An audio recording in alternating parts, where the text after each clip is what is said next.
guys, I am currently at Loveland Pass. As you can see, I am almost 12,000 feet in elevation right now, and the reason why I'm here today is because I am looking to climb and summit Mount Sniktau, which is a 13er. It's actually one of the easiest, relatively speaking, as this is going to be the very first mountain that I'm ever going to climb in Colorado, and it's also the highest mountain that I'm going to ever climb in my life to date, to be honest.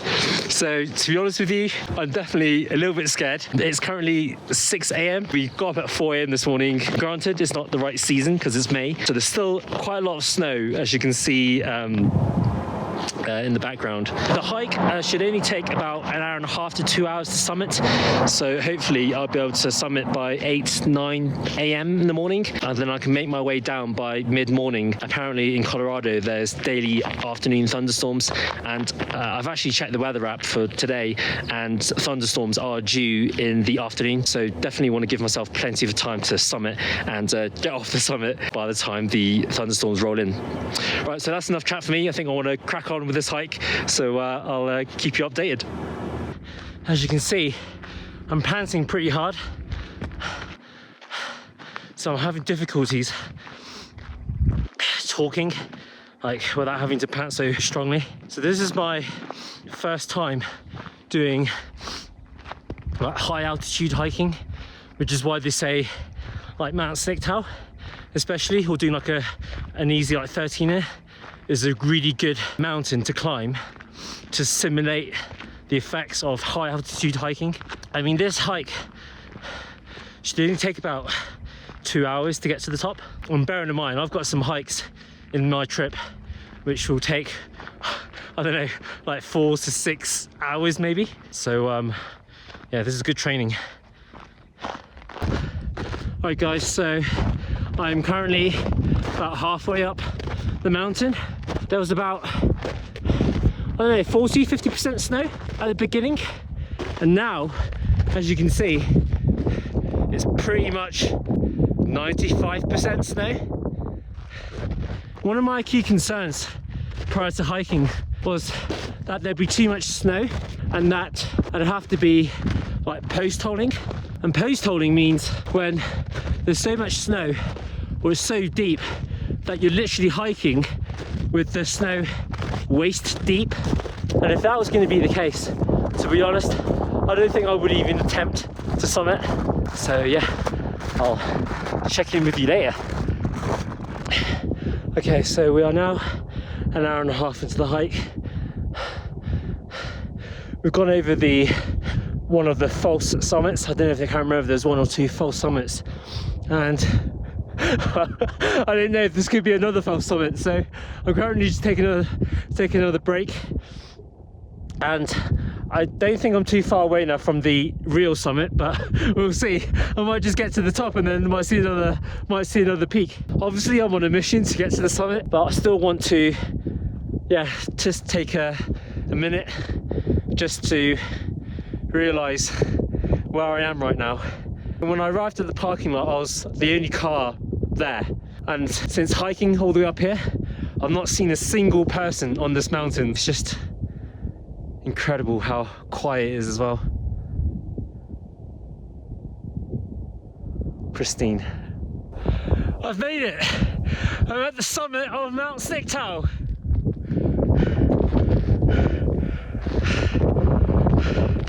This is the highest I've ever been in my life to date.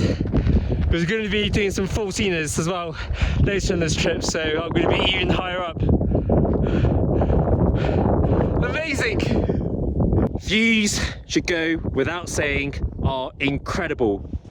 And I'm so lucky and so grateful that the weather, and I would say it's 10 out of 10.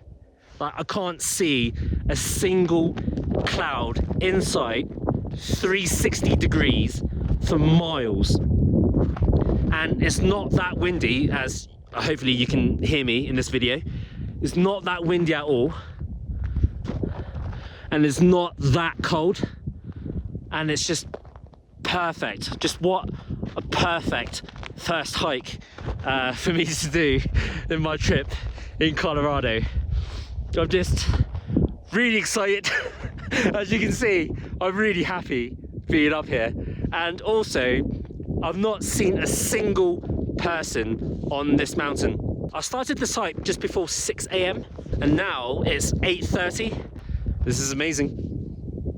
Now that I've had a chance to absorb all of the views and take an opportunity to kind of sit down here and chill out, I thought this would be a good spot now just to talk about one of my 2-5 sessions that I played last week. So let's dive into the first interesting hand. Alright guys, so unfortunately, even though I did discuss the upcoming poker hands from the summit of Mount Sniktau, the wind was distorting the audio quite severely that I've now had to resort to providing a voiceover from the comfort of my own bedroom. So here we go. In this first interesting hand of the session, there is an open from middle position to $15. The action then folds to me on the button and I look down at ace-5 of diamonds. In this spot, I think we can go either way between flatting and 3-betting. On this occasion, I decided to continue with a flat call. The small blind then goes into the tank, before then putting in the 3-bet to $75. The action then folds back to the original pre-flop opener, and he decides to go deep into the tank before then making the fold. The action now folds back to us on the button, and I think folding is out the question, and I think raising doesn't make a ton of sense given we only just flatted pre-flop, so therefore we only have one option, which is to call. So we decide to commit the chips, and we are now heads up going to the flop. And the flop comes 5-7-3 rainbow with 1 diamond. So all in all, a pretty decent flop for our hand. Small blind now decides to continue for a c-bet of $60. And in this spot, I think we can go either way again here between calling and raising. This board should pretty much never be great for the pre-flop aggressor. So on this occasion, I decided to go for the standard route and go for a flat call. So we are now off to the turn card, which pairs the board with the 3 of clubs. Villain now quickly decides to play a check, and now I decide to go into the tank to consider my options. Given the range of hands that Villain is representing, I think Villain's hand is much more heavily weighted towards big aces. Given our exact hand of ace-5 suited, we have these hands drawing super thin. And in this case, if we do let Villain see a free river card, we can give ourselves the chance to realise some decent implied odds if the river comes an ace. So on the turn, I decided the best course of action was to check back. So we are now off to the river card, and the dealer puts out the 7 of hearts. Small blind now decides to check for a second time, and now we have a very crystal clear value bet. So I go into the tank to decide what bet sizing I should choose. It is a balancing act between choosing a large enough sizing to get value for a hand versus also not hurting our probabilities of getting called. In this case, I decide to slide out a bet of $140. Feels like it was the kind of right sizing because small blind now decides to put in a sigh, and he's showing a pretty honest reaction here that he doesn't really like this bet too much. And after tanking for maybe like 10 to 20 seconds, he eventually decides to make the call. We show our hand, Villain sees the bad news, he taps the table and he shows an ace of spades before mucking his cards. Pretty pleased with the way we played this hand, and we get to win the first significant hand of the session. In the next interesting hand, there is an open from early position to $15. Middle position calls, hijack calls, and then I look down in the cutoff with ace-5 suited again, but this time of the spades variety. So I decide to make the call, small blind and big blind also call. So we are now going 6 ways to the flop, which comes 3, 8, 10 with 2 spades. So pretty good flop for our hand. Action checks to the early position opener, who puts out a small c-bet of $30. There is then a raise from middle position to $80. The hijack folds, and now the action's on us. So in this spot, given all the players have about 1.5 to 2k in their stack, we are all playing super deep here. So for this reason, folding is definitely out of the question. So that only leaves us with either calling or raising. So I think in this spot, given there are still multiple players left behind me to act, I lean more towards flatting rather than 3-betting. I think by 3-betting, we're just going to be narrowing the range of our opponents to 2 pairs and sets and folding out inferior draws. So for this reason, I think calling here is probably the optimal play. So I decide to make the call, The small blind calls, even though he actually already called out of turn before. The action then folds back to the early position player, who goes into the tank before eventually making the call. So we are now 4 ways going to the turn card, which comes the Jack of Hearts. Early position checks, but to my surprise, middle position now decides to slow down with a check, and the action's now on us. Given middle position made quite a small raise on the flop and now decides to check turn, it makes me think that middle position was most likely raising the flop with a hand like ace 10, so essentially a medium strength hand that was trying to protect what he thought was the best hand on the flop. So in my mind, given I'm putting the middle position player squarely on a hand like ace 10, then in all likelihood it makes the most sense to me that early position is on some kind of draw. So after considering all of the above, I decide to check back to hopefully realise my equity. We are now off to the river card, and the dealer puts out the 10 of spades. Given my aforementioned line of logic, this is a gin river card. Early position checks, middle position also decides to check, so the action is now open to us on the river. So in this spot we obviously have a crystal clear bet, and again we have a question of sizing, and I think when we are considering bet sizing we need to consider the strength of our opponent's hands to determine the optimal bet sizing to maximise our value. So in this spot I think we want to go for large sizings, and we are specifically targeting flushes here. I doubt we're going to get called by 10x hands when the most obvious draw completes, so in this case I decide to put out a bet of $325. The big blind then quickly calls, but then the middle position player makes the fold. I show my hand, and villain showed king 9 of spades for the second nut flush. So yeah, pretty happy with the way we played our hand, but given the speed of the snap call from the big blind, kind of made me feel like I lost a bit of value there by not betting bigger. Yeah. In this next hand, we are under the gun and we look down at ace-king offsuit. So we put in the standard open here to $15. The player seated on my direct left then takes a peek of his cards before pretty much auto 3-betting to $50. The action then, as no surprise, folds all the way back to me, and now I have a decision. So in this spot, in game, to be honest, I really hated this 3-bet. It just looks super strong to me, and I actually honestly considered just folding here, as crazy as that may sound. But as you guys can probably guess, given this hand made the vlog, I did not make the fold, as that would make for a pretty boring hand, and instead I decided to continue with a flat call. So we are now off to the flop, and the flop comes 8 king 7 rainbow. I decide to snap check, and then early position quickly decides to put in a c-bet of $40. Pretty small c-bet, very happy to see this. So I think playing ace king out of position in the 3-bet pot on a king high board, I don't really see any other play here rather than just check calling down to the river. And if villain's just got aces or kings, then we're just going to be losing quite a big pot. I don't think raising makes any sense here, and folding is obviously out of the question.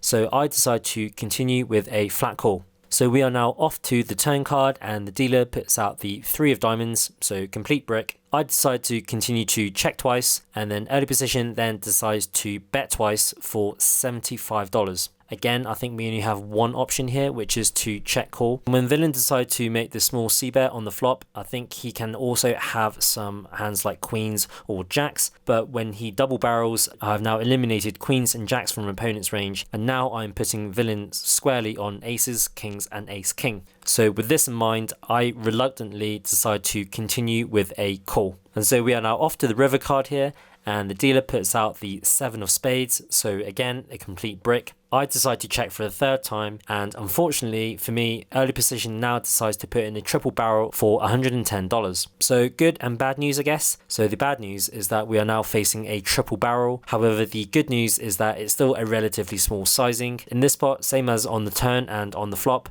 we don't really have any decision here but to check call. So I decide to make the call, and villain shows pocket aces. So yeah, very nice to see my worst fears confirmed. Special shout out to villain in this hand, who is Quentin. Probably could have made a bit more money out of me in this hand, as I think I would have been willing to pay just a little bit more. But nice hand, Quentin, and maybe next time. So it's now been a couple of hours and the table has now transformed into the rock game. So we are now essentially playing 2-5-10 for the remainder of the session. So in this hand, the action folds to a middle position player who opens the pot to $30. The action then folds to me on the button and I look down at King Queen offsuit. So in this spot, I think we mix between 3-betting and calling. On this occasion, I decide to just continue with a flat call. The action then folds back to the rock, who is in early position, who takes a peek of his cards before then also deciding to continue with a call. So we are now going 3 ways to the flop, and the flop comes Jack 9 deuce rainbow. Action now checks to me, and in this spot, I think given we got 2 overs and a gut shot for the nuts, I decide to put in a small bet of $30. The $10 straddler, or the rock, then decides to continue with a call, and middle position then folds. So we are now going heads up to the turn, and the dealer puts out the 5 of clubs. After the dealer put out the turn card, the straddler then decides to go into the tank for just a few seconds before then deciding to play a check. Now this is something that I can't really quite explain, but it was just a feeling that I had in game that when I saw the straddler decide to kind of tank for a little bit before then checking, as opposed to kind of just snap checking, just kind of made me feel like the straddler had a decision, which I think means villain actually had a pretty decent hand. I mean, putting specific reads aside, if we only just look at how my hand and how the straddler's hand interacts with this flop, then in this spot I think we have a pretty standard overbet to apply a ton of pressure on his one pair type hands that he is most likely to have in this spot. However, given one of my specific player reads in this hand, I decide to override this logic and instead I decide to check back. So we are now off to the river card and kind of praying for some help here, and on the river the dealer puts out the 10 of diamonds. So pretty much exactly the card that I was looking for. Villain decides to now snap check, and in this spot of course we're going to be putting in the bet. I think we definitely want to bet big, so I decide to put out a bet of $175. Villain now decides to go deep into the tank. He starts talking to himself, he starts saying stuff like, oh, he doesn't really like the way he played this hand, he's played this hand really badly, and in my mind I think Villain's got 2 pair plus here and he's just seen a horrendous run out for his hand. And after a brief monologue, Villain then eventually decides to make the call. So we show our hand, Villain then sees the bad news, so I was really happy to have picked up on the specific read on the turn for me to check back. So you're not going to be results orientated here. I think we made the right decision and I'm happy with the result. So in this hand, we are under the gun and we look down at King Queen of spades. So I make it $30 to go. The action then folds to middle position, who was the villain in the previous hand, and he decides to put in a 3-bet to $90. The rock, who is on the button, also calls, small blind calls, and I decide to also join the party with a call. So we are now 4 ways going to the flop, and the flop comes 3-4-7, all spades. So this is shaping up to be a pretty sweet situation here. Small blind checks, I decide to snap check, and then the action is now on middle position, who now decides to insta jam his stack in for $415. The action then quickly folds to me, and I, of course, snap call. So we are now off to see turn and river. The dealer puts out the 9 of spades on the turn, which is obviously not a great card. Villain then instantly flashes and is now showing me that he has an ace of spades in his hand. So it's pretty much obviously GG at this point. The river then comes an inconsequential 6 of hearts, and I then of course muck my cards, and Villain shows ace queen offsuit with the ace of spades. So yeah, not really much we can do about this situation. Yeah, so not a hand that I have fond memories of, but nonetheless still an interesting hand to include in this vlog. Asana. So in this final interesting hand of my 2-5-10 session from last week, the action folds to the cutoff, who's a reasonably tight player, and he decides to open the pot for $30. I then look down on the button with pocket jacks. Effective stacks here are about $500, so in this hand about 50 big blinds effective. So I decide to put in the 3-bet to $105. Action then folds all the way back to the cutoff, who thinks for a little while before then making the call. So we are now off to a flop, which comes pretty decent, I guess. It comes 10 high. However, it comes all clubs, and I don't think we have a club in our hand. Villain in the cutoff starts with a check, and I think in this spot, I don't mind going either way here in terms of going for a check or going for a bet. Given the passive action pre-flop, I think Villain can totally have hands like ace king or ace queen with like a club. I kind of didn't want to rip it in pre-flop. And given our hand is also very vulnerable, I think fast playing wouldn't be such a bad idea also. So in this spot, I think if we do bet, I think we're definitely calling jams here. So in this spot, to be honest, I was really on the fence between checking back and betting. However, in this case, I decided to go for a c-bet, and I decided to bet $75. Villain then jams the rest of his stacking for like $300-400. As I'd already made up my mind what I was going to be doing if I faced the raised, I decided to snap call, and so we are now off to see turn and river. Villain then shows pocket aces, so I'm like, well, okay, so I'm pretty much dead now. So the dealer runs the turn and then peels the river, and we get no help. So yeah, it really sucks that we got trapped, probably for the third time I would think in this session, and we're going to be losing this pot.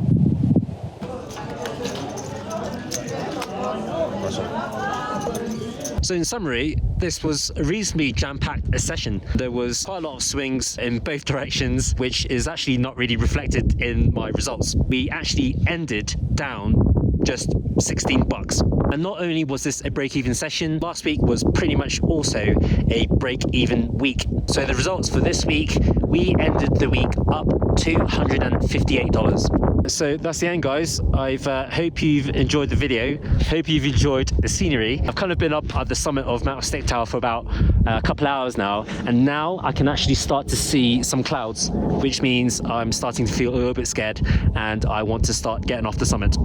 So just going to end this video now and head back down to safety. Wish me luck, and I will see you in the next video. Peace.